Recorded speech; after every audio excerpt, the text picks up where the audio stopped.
TVNZ Breakfast this morning, where Nicola Willis stepped in for our hairless leader. Talked about a few things with, I think it's Daniel, isn't it, Faitawa? Now, we all know that this government has a little byline under it. It's "We ignore the advice." National 2026, we ignore official advice. Well, it's happening again, except this time it's some official advice that maybe would resonate with many of you guys watching, but perhaps with National and their supporters wouldn't resonate quite so much. It's been suggested, advice has come that they should introduce a capital gains tax. Also in this clip,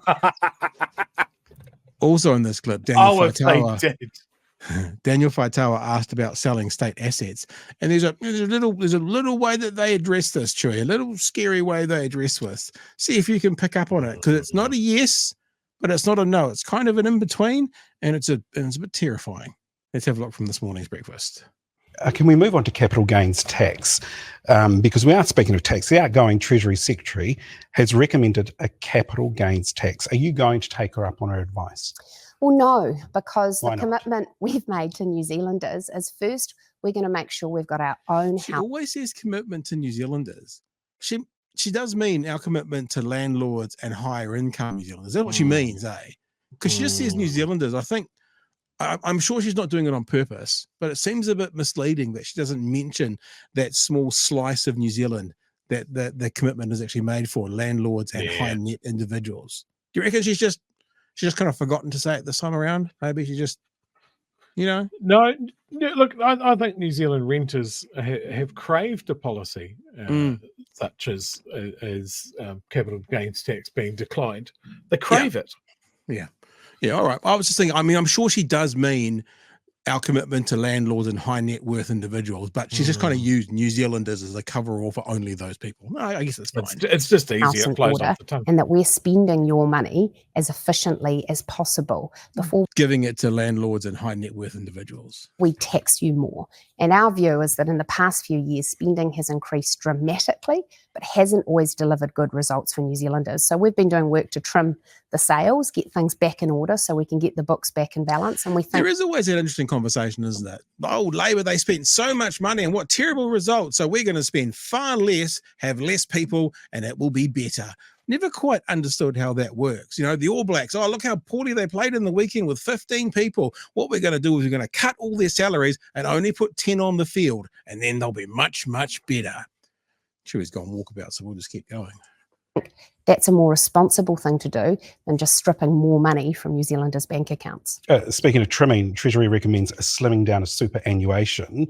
Would National put changes to super back on the ballot for 20? How is this for like every national minister's nightmare? Being asked about capital gains tax, being asked about paying less to superannuitants, and also then going into selling state assets. This would be like a fever dream for most national ministers going, I don't want to be asked about this, not publicly. Please don't ask me about this, not publicly. So yeah, we'll see. 26.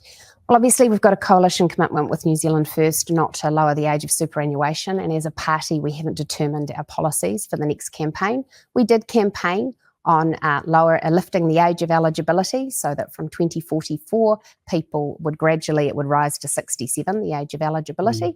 And we did that because we really want New Zealand's superannuation to remain sustainable. It's something that New Zealanders look forward to in their older age, and it's something that we want to continue into the future. More of a serious warning though by the outgoing Treasury. Say again? That's good to know, Pat, that they see that that's important. What they haven't seen is that if that's important, then they need to fund it. Yeah. I know you and I had a bit of a disagreement on this. They could fund it. We've had a bit of a disagreement, you and me, on the superannuation, but I think we came to a conclusion when I said it can't stay as it is right now. And then I added the addendum, unless they change how they're paying for it. So it can't stay as it is right now, unless they find a different way to fund it or fund it more. And they're basically kicking the can down the street, as all governments have done for the past 20 years. I well remember Winston Peters and the Retirement Commissioner being on a close-up type show and actually being pointed out, well, the average life expectancy in New Zealand at the moment is 80.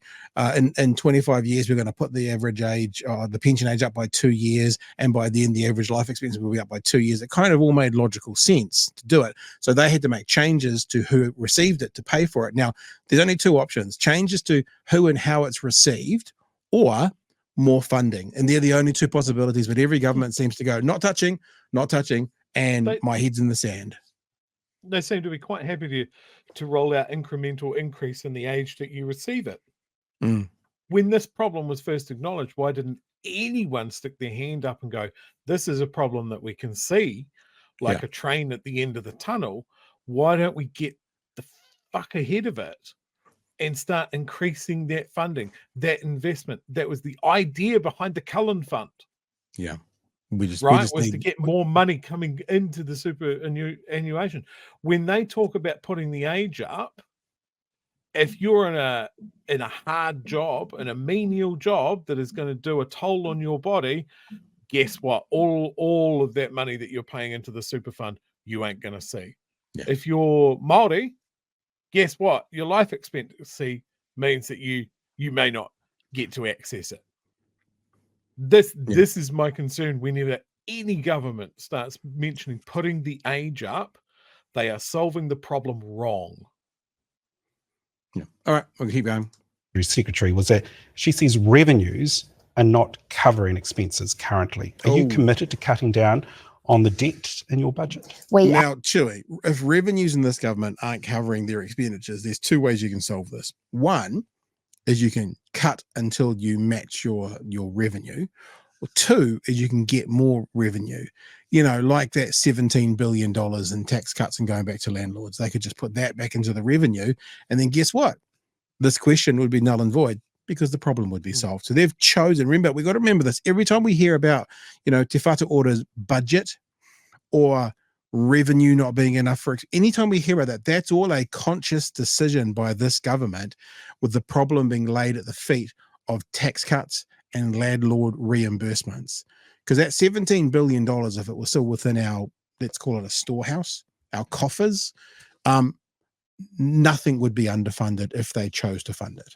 So they've had to underfund things and make cuts because they have chosen to remove some of the people of New Zealand's revenue by giving it back to predominantly high net worth individuals and landlords. Anything else, Jerry? Or hit play? No, go for it. Are committed to getting the debt down and getting the books back in balance. And that's the path we set out at the budget. We were told if we left spending where the last government had it, we wouldn't get the books back in balance till around 2030. Well, we've made changes that mean we'll get the books back into balance several years earlier. Several. Notice you didn't give a number to that. Several. I would suspect several would be now. Well, now it's only 6 years difference. So what does several equal? So what she's saying is we'll be back into surplus 2 years earlier, but what we've done is caused a huge amount of harm to hundreds of thousands of New Zealanders, and we've ruined things like our health system in doing so. Personally, I would rather take an extra 2 years to get back into surplus and not have ruined our health system and put more people into poverty. But that's just me, Joey. I'm a bit of an ideologue, A radical.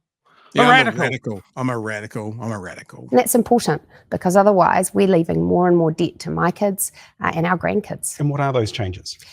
Well, we focused, of course, on reducing. Sorry, I know I've interrupted this a lot. Hang on. We would have been back in surplus by 2030. How the fuck does that leave this debt to your grandkids? Like, are your children pregnant this very second? You know what I mean? It's like that. This is the try. If we're going to be back in surplus by 2030. That's 6 years away. How is that leaving debt to your fucking grandchildren? This is not a 50-year long-term plan. This is we're back in surplus under your plans by 2027, 2028, under Labour by 2030. What's this got to do with your kids and your grandkids being left in debt? It's just all horseshit. I've just got a psychic message from Shane Jones. He wants me to tell you and the folks listening at home that it's political rhetoric and it doesn't mean anything. So stop telling me off for the things that I say. I'm not telling her off. I just wanted to be honest. I want them all to be bloody honest, Yeah. reducing the amount of investment in the public sector agencies. We also made sensible changes, things like the fees-free scheme. We've shifted that from the first year to the final year, which we think incentivises students, but also reduces costs. So we made a number of changes, and together they meant that we were saving $23 billion over the next 4 years. And we intend to keep being disciplined about how we spend taxpayer money. State assets, would you look at selling those off? Well, we've made a commitment not to sell state assets this term, but we think it's really important So you're not that they're ruling that managed out? well. This Well, term. that's the commitment we've made for this term. But Yeah, well, This this term. is the thing where it's not quite a yes, it's not quite a no, but it's a pretty scary answer. Well, we've made a commitment not to sell state assets this term, but we think it's really important not that they're ruling that managed out? well. Well, that's the commitment we've made for this term, but we do think it's really important that they're managed well. Because again, these investments we actually manage on behalf of New Zealanders, and we believe they should be as managed as well as New Zealanders would expect. And that's not always the case. So we're looking carefully at how they're managed with a view to making sure they deliver on their purpose. There you go. So there's series number 1, Chewy. Whilst you're giving us all some of your thoughts, my dog seems desperate to get upstairs. She's actually trying to creep off her basket. So I'm going to let her upstairs while you make a well-made and well-adjusted point to the whānau watching on what you've just heard. That should be terrifying. This term. She said it 3 times. She's not ruling out selling state assets this term. And with that axe hanging over their head, that if there's a perception that they're poorly managed, then they're going to be first on the chopping block. And we've got the perfect example, is that they have said that our entire health sector is poorly managed. So we can't sell it this term, but it's going to be at the front of the queue next term. That's how I read that. It's pretty terrifying, eh? Not this term. Look, I guess 2 things. I thank them. That's an honest answer. She could have gone, we have no plans to sell state assets. And that would have kind of been the same answer. Saying, though, not this term does actually mean maybe next term. And to be honest with you, Labour, where are the billboards? Immediately. And look, the other thing about this is, what is the biggest... Well, you hold your thoughts, Chewy, for a sec, right? I'm going to ask everyone this, and then I'm going to say 3, 2, 1, 0. Say what you think it is. The biggest piece of like infrastructure at the moment that had a lot of debate, that is a state-owned asset. We're going to say the same thing together. Ready? Chewy, see if we're thinking the same thing. You ready? Big piece of infrastructure, state-owned asset that these guys are, I think, pretty desperate to get off the books because it's an embarrassment for them. Should we try together? Yes. Yeah, Should we try? You ready? Yeah. 3, 1, 2, 2, 3. 1. Ferries. Didn't say Ferries. anything. Oh, we might have a delay. Yeah, ferries, all in the chat. Exactly right. And I said the other day, I can't remember who it was, but there was an MP, it may have been Aisha Verrill in the House, that got Nicola Willis to admit that the new ferries they're looking at is going to need either a rebuild or a refit out of the terminals anyway. But what she also said is, but we won't be paying for that. That's what Nicola Willis said in the House. So what that means, I guess we shall wait and see. PPP on the way, straight privatisation. Like, there were hundreds of billions of dollars of transport funding announced by Simeon Brown this week. 32, I think, 32 billion? Yeah, all for roads and potholes and that sort of thing. And of course, they're needing to get stiffed once again. But at no point have they acknowledged the very clear thing that we pointed out, that our ferry system is a bridge. Yeah. It is part of State Highway 1.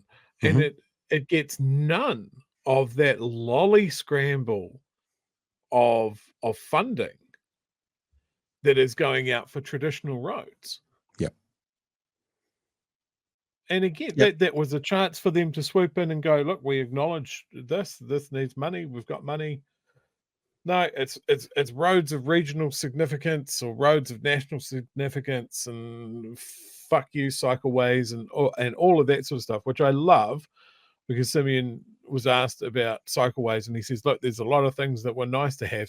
Yes, the previous national government thought it was a nice to have. So they're the ones that kick-started it. John Key. The other thing Yeah, I heard was just- Ian Brown today is I heard him having a crack at fucking judder bars. Oh, there's judder bars everywhere. They're putting judder bars in every single street. No one's filling in the potholes. It's like now there's a war on judder bars.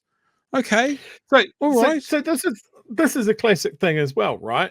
So judder bars are usually installed in cities and that sort of thing. It's a council thing. Like if he's talking about state highways, you don't see judder bars on state highways. And if he's got such a hard on for potholes, then why isn't he looking at the fact that National completed a 1-2 punch of letting the trucking lobby increase the weight of their trucks while slashing the maintenance budgets of the roads? Yeah. Just again, they'll come up with a policy. Thank you. They'll come up with a policy and they won't game it to find what are the intended and unintended consequences of this. Yeah. Like increasing the weight of road traffic. Like they're so keen. That was one of the big things when they were bringing in road user charges for EVs, is that they're heavier and they do more damage to the road. One of these H-class trucks are doing 10,000 times the amount of damage to roads than EVs are. Yeah, they might be heavier on the roads, but they can sure move that ass, those EVs, can't they? Phew. Okay, let's go to the last. This is only 60 seconds because Nicola Willis gets asked about the treaty bill, and she says something more concrete than I've ever heard any national MP say about what they're not going to do. What we've just heard is, we'll only support it to the first reading. We'll only support it to the first reading. We won't support it beyond the second reading. She is more definite, and I don't know whether this is her personal opinion or it's a change of messaging, but it's better. And I think more people will be going, even though it shouldn't be happening, but maybe more people, because I'm also saying, okay, it'll be a members bill. It won't be a party bill. It'll be a conscience vote. That's what they could do to still say National's not supporting it. But the way she says it now makes me feel like it is actually a lame duck. Have a listen. You mentioned the message of unity. The predominant concern, of course, is about ACT's Treaty Principles Bill. Is there something you could do to put a stop on the cabinet table? Have you considered that?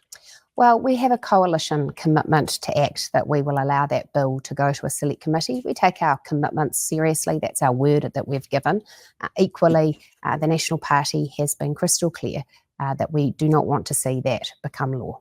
That's the wording. And they haven't been crystal clear, but we do not want to see that become law. First time I may have missed other people, but I haven't heard anyone else be as, it's a little bit skirty. We're only going to, we're not going to, but we do not want that to become law. Feels more concrete to me. Now, I don't trust them, but I think it's an interesting, more concrete answer from her. Before we jump into it, this has only got 40 seconds. We'll just get to the end of it. One of the final acts of his kingship was to call the National Hui earlier this year.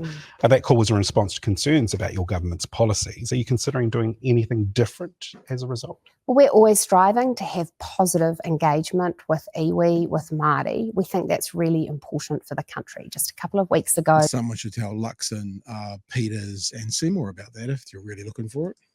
I hosted a hui at Parliament about economic growth and how we can work together, Māori and the government, to progress that. There's actually a lot to be aspirational about, because the Māori economy has grown faster in recent times than the economy as a whole. Well, let's turbocharge that. All New Zealanders stand to gain when Māori do well. Now, Chewy, sorry, mate, but that's what you were saying last night. When Māori do well, everyone does well. Now you've got the deputy prime minister of the deputy principal of National saying the right words, but we are still filled with a sense of distrust. But she said, we don't want it to be law. And when Māori do well, we all do well. I mean, from your lips to God's ears, is that what you say? Yes. So I was hoping I was going to keep this under wraps for a little while, but I'm now Nicola Willis's political advisor. So there's going to be some changes. No, look, credit. I will give her credit that is a much clearer statement of intention than we've had from National. It's only taken them 8 months. Well, no, 8 months is unfair. Let's say since January Can I say one thing? Good. You've said that's much clearer from national. Is that much clearer from national, or is that much clearer from Nicola Willis? Like, are we going to hear that messaging continue through? Like I feel like Luxon has this thing about him. Like when I worked for ZB, right? When there was a complaint, this is a business philosophy. It actually has a name, the such and such business philosophy. I can't remember what it is, that you never apologize. Because as soon as you apologize, you're admitting culpability. As soon as you admit culpability, there might be a recourse for that person who's complained. I get the sense that it's like kind of sitting on the edge of never saying yes, never saying no. It's a business thing, and that's how Luxon communicates. He never commits, and he never kind of goes no. So there's no yes, no. We're not going to see it past the first reading. That's kind of a bit mealy mouthed. Yeah. Whereas Willis is like, we don't want to see this become law. So is this the national position now, or is Nicola Willis just more adept at getting to the point than our hairless leader? I think you're right on both counts there. You know, I agree. Like, yeah, being a businessman and coming out and not wanting to say a definitive one way or the other because it cuts down your options. But that's what we wanted. And we all pointed out the fact that every time he says, "Oh, we won't support it past the first," we intend to support it at the first reading, and then nothing beyond that. It's like, yeah, okay, cool. So we don't trust you. To have Nicola Willis come out and just say quite clearly, we do not want to see this become law. Now, I'm going to tip my hat to her and say, good on you. I'm also going to say, on the flip side of that coin, why did you make that agreement? Well, because they had to get into bed with the devil to have big government, any means to an end. So you have chosen to drag the rotten corpse of race relations into the national discussion again because you really, really, really, really wanted David Seymour's support. Well, they had to have it. So they were able to give They up whatever they needed. They dropped their pants. They did drop their pants. And this is exactly what I'm saying. Is if that's on the table for negotiation and you do not want to see it become law, and you know what that's going to do for relations here in this country, then you bargain harder. Yeah. You're the majority partner.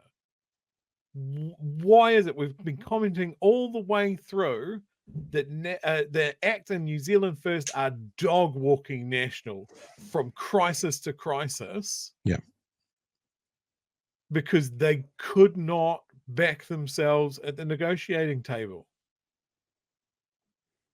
Yeah. And not to kind of get into the negatives now, but I will just preface one thing by saying she said we do not want to see that become law.